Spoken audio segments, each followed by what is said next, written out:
Dengar baik-baik. Tangan tidak boleh dipakai untuk yang ketiga dan keempat, hanya untuk dua hal saja. Dan ini saya temukan tahun 90-an itu. Mengapa tanah ini terkutuk? Mengapa iblis menyerang rumah tangga? Karena imam-imam di tanah ini hidupnya tidak benar, tangannya najis. Sekali saja seorang suami pernah pukul istrinya dan tidak pernah mengakui salah dan minta maaf. Suami boleh berdoa sampai capek tangannya ke surga. Itu tangan yang najis diangkat. Tuhan gak mau dengar. Dan renungkan kisah Keluaran 17.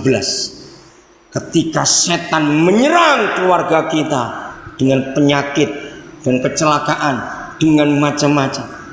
Saudara, hampir mahasiswa-mahasiswa Papua yang di luar Papua tahu tentang pelayanan kami. Jadi kalau kami pergi ke kota-kota lain, lalu mereka baca selebaran, tahu berita bahwa saya di tempat itu, mereka itu datang. Saya itu mendata, mulai dari Manado, Gorontalo, Makassar, Surabaya, Semarang, Jogja, Jakarta. Berapa ribu mahasiswa Papua yang belajar. Tapi yang menyedihkan sudah, yang pulang dengan berhasil, maaf, kurang dari 20%. 3 hal terjadi dengan mereka. Nomor 1 mabuk, judi. Nomor 2 free sex. Nomor 3 mati sudah. Berapa banyak? Pokoknya pesawat yang ke Papua, tanya perusahaan-perusahaan penerbangan, itu dihitung dalam 1 bulan berapa ngirim mayat ke sini. Kalau enggak karena sakit liver, karena mabuk, karena kecelakaan, karena pembunuhan anak-anak kita.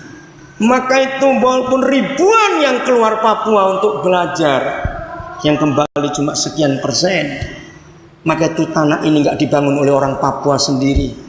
Karena kutub itu mengikuti kemana anak kita pergi.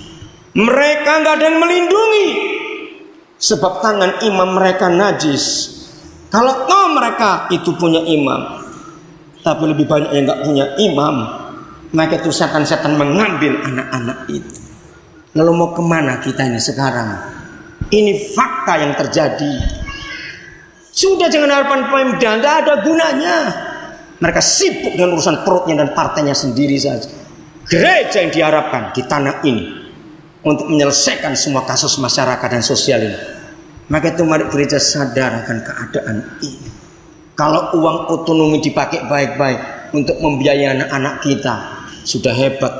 Sejak 4 tahun yang lalu tanah ini orang-orang pintar pulang semua, tapi uang otonomi dikorupsi oleh para pejabat itu. Masa satu kali satu kabupaten saya sampai heran ada pejabat karena uangnya kelebihan di Pemda. Anaknya umur 6 tahun, ulang tahun dapat dana 10 juta. Wah, hebat sekali saya bilang. Karena uangnya lebih-lebih, nggak tahu mau diapakan. Maka itu saya setuju nggak ada otonomi supaya kita nggak banyak uang di tanah ini. Makin banyak uang jadi jahat kita ini sudah. Jadi malah rusak keadaan kita. Maka itu suami harus kembali kepada fungsinya. Amin. Menjadi imam yang mendoakan anak istrinya, mendoakan tanah ini. Kalau para suami rajin sehati di semua kabupaten, semua kecamatan, mengangkat tangan ke surga, pulih tanah ini waktu dekat sudah. Nah, di sini kita melihat setan itu tahu betul hukum ini. Maka itu mereka serang imam-imamnya lebih dulu. 1 Tesalonika 2. Kemarin kita sudah bahas malam, tapi saya ingin ulangi supaya jelas kenapa suami itu begitu penting dalam hal ini. Kita kan menemukan 6 fungsi suami. Maka itu kalau anak-anak tanpa ayah, saudara, ngeri keadaannya. Maka itu para janda dan para yatim. Kalau nggak ada suami, nggak ada ayah, penyelesaiannya bukan kawin lagi, bukan. Gereja yang mengadopsi anak-anak itu. Orang-orang tertentu di gereja itu jadi ayah untuk anak-anak itu. Supaya memberi 6 hal ini. 1 Tesalonika 2 ayat yang ke-10 ya, sampai 12. Kamu adalah saksi, demikian juga Tuhan. 1. Betapa saleh. 2. Betapa adil. 3. Betapa tak bercacatnya kami. Ini Paulus, Timotius dan Silvanus. Itu tim yang ke Tesalonika. Jadi Paulus sebagai hamba Tuhan jadi bapak, jadi ibu juga di ayat yang sebelumnya kita lihat. Berlaku saleh, adil, dan tak bercacatnya di antara kamu. Kamu tahu betapa kami seperti siapa? Bapak terhadap anak-anaknya. Jadi gereja, kalau anggota kita ada yang janda dan anak yatim, maka para gembala, para majelis itu jadi bapak buat anak-anak itu. Berlaku saleh, adil, dan tak bercacat. Yang keempat, telah, nomor ayat 11, berlaku seperti bapak terhadap anak-anaknya, telah menasihati kamu. Nomor 5, menguatkan hatimu seorang demi seorang. Yang keenam, meminta dengan sangat supaya kamu hidup sesuai dengan kehendak Tuhan yang memanggil kamu ke dalam kerajaan dan kemuliaan. Nah, dari fungsi yang keenam, gereja perhatikan, selama ini yang suka ribut, yang suka khawatir, yang mendorong-dorong untuk anak beribadah, pasti mama. Betul enggak? Bapak cuek saja. Padahal menurut firman Tuhan ini, bapaklah yang memberi teladan untuk anaknya beribadah kepada Tuhan, bukan mama. Sebuah contoh saya tunjukkan ini. Kalau suatu keluarga ada masalah, yang saya sering lihat di Papua ini, saudara, maka anak-anak tahu ketika bapaknya punya masalah berat, masalah keluarga orang tuanya anak-anak ini. Anak tiba-tiba bapaknya telepon pejabat yang dikenal di kota itu. Lalu pejabat suruh utusan, anak mengikuti kisah itu. Wah, luar biasa, masalah selesai. Tapi anak akan belajar sampai mati nanti. Kalau begitu, besok aku dewasa, aku punya koneksi pejabat. Maka bapak menduakan Tuhan di rumahnya, bukan satu Tuhan. Tapi kalau anak tahu bapak punya masalah berat, lalu sebagai suami dan ayah, dia mengajak istri anak-anaknya sembahyang. Mari kita mencari Tuhan. Kita cerita kepada dia akan masalah ini. Lalu berapa saat kemudian ada mujizat yang gak masuk akal. Tuhan turun tangan. Maka seumur hidup anak ini, dia akan tahu Tuhan itu andalan.